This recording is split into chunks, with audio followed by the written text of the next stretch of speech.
So if you're trying to work for somebody who wants you to be interacting with customers, doing their DMs for them, sending out email blasts, doing some kind of customer service through their website, then yeah, you want some soft skills that matter. But do soft skills really matter for a video editor or an accountant, or not so much? So you want to use that space wisely. It'd be better for you to talk about the skills that mean something to that client.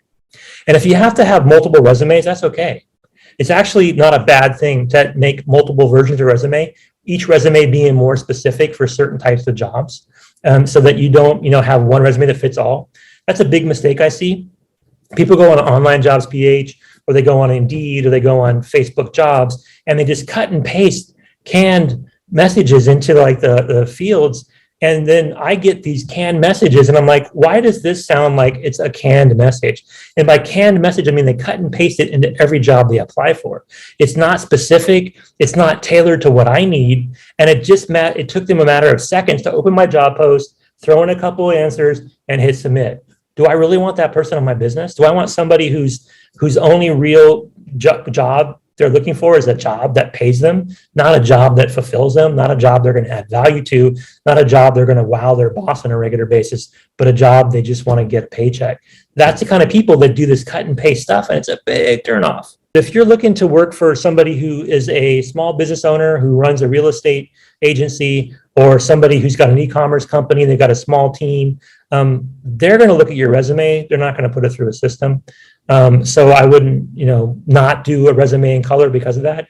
I may have two resumes, one in color and one that's got less color and shapes in it. And if you want to apply for corporate jobs, use the one that's got less color and less shapes. But again, our focus today is you want to wow small business owners who hire most VAs. Most virtual assistants are hired by and employed by small business owners. So that's the match you want to be looking for. If you're applying for an old-fashioned corporate job, if you're working for a company that's been around for 100 years, then a cover letter can still be useful. But for an entrepreneur, no, they don't have time. 30 seconds.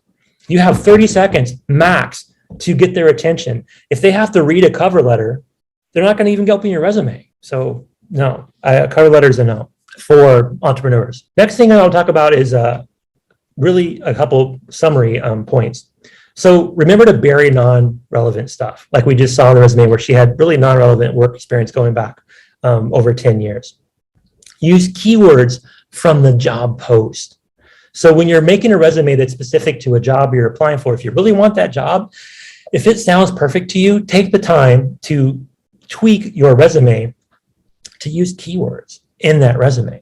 So if the job posting says, I need somebody who knows how to make videos using Filmora for YouTube in their job post, then your resume better say Filmora, YouTube, video editor, somewhere in your experience, your skills. So you want to find the keywords and you want to map to them. You don't want to lie, but you want to highlight what you've done that fits. If you do that, you're going to be memorable. You're going to pop to the top. If you don't, you're going to be a bland one more like everybody else. And then you want to make sure that you have that summary at the top, that it builds trust. You want somebody to look at your resume and immediately say, I like you, I want to work with you. I think I can trust you with my business. That's a big deal. They're hiring you to help them with their dream, with what they've decided to put their business, their life into. So you want to kind of, honor that. And you want to say, you know what, I want to be part of your dream too. I can help you grow your dream. I can help you do things to make your business better because I can do X, Y, and Z. That should be in the summary. Again, you want to get inside of the people that you want to work with. What do you think they think is a great resume? It's a bit of a game, where you have to be able to kind of look at their social media, study what they do, figure out what they're doing, and then see if you want to go for it. Now, this is really a big thing that I think I want to finish on, is that it's better to apply for 10 jobs that you've researched and you're a good fit for than 100 jobs that you're just shooting resumes out. You're just cutting and pasting things on Online Jobs PH. I don't know what happens in people's mindset that they think that it's going to get them a positive result by just, shooting stuff out.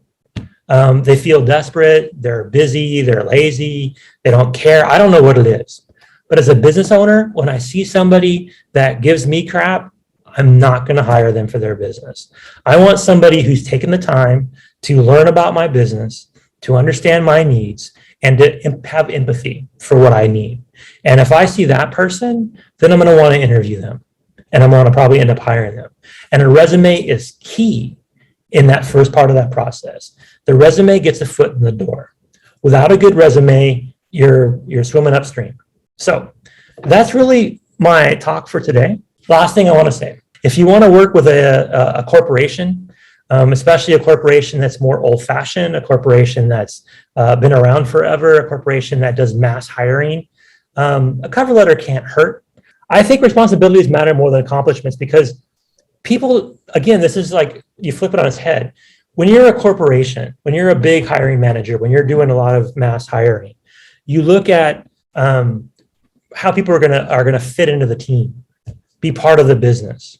So you want to say things that talk about things you've accomplished. When you're looking for a small business owner, you're applying for a dreamer. So if you're applying for an entrepreneur, a small business owner, you're applying to work with a dreamer. They're going to see the best in the situation. They're going to always assume that they're going to be able to figure things out. They want to know what you can do right now to help them move up. So they want to see the skills that you can do. Not necessarily have you proven those skills. Not necessarily are those skills something that they can validate. They're going to assume they can. So I think in the case of entrepreneurs and small business owners, you lean into the skills that you have that match the skills they ask for in that job description. Your resume reflects your experience. Doesn't have to say I was a VA because I want to be a VA. Again, what I just told you. Think back to what I just said a minute ago.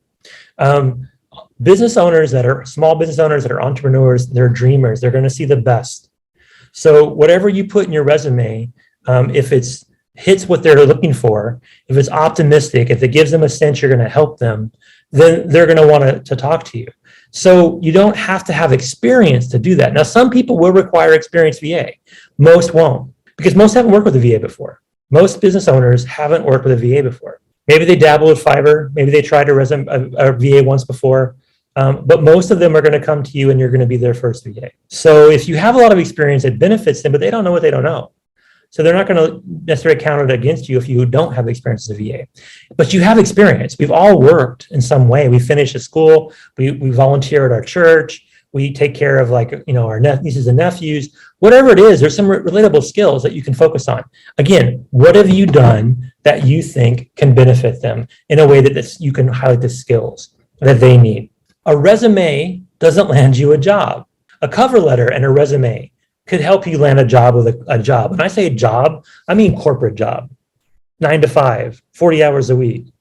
A virtual assistant, for the most part, is going to work part-time or have multiple clients. If you want to be a virtual assistant, you're not looking to work a 40-hour week with a company, because that's not a virtual assistant. That's virtual staff.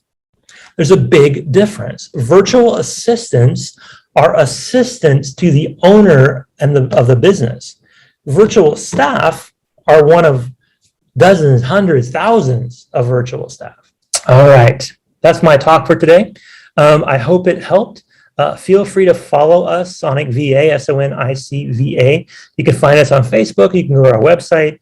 You can follow my YouTube channel. Just go to YouTube and type in Dan Meyer, virtual staffing expert. You'll see dozens and dozens of videos I've recorded that will help you, tips and tricks like this.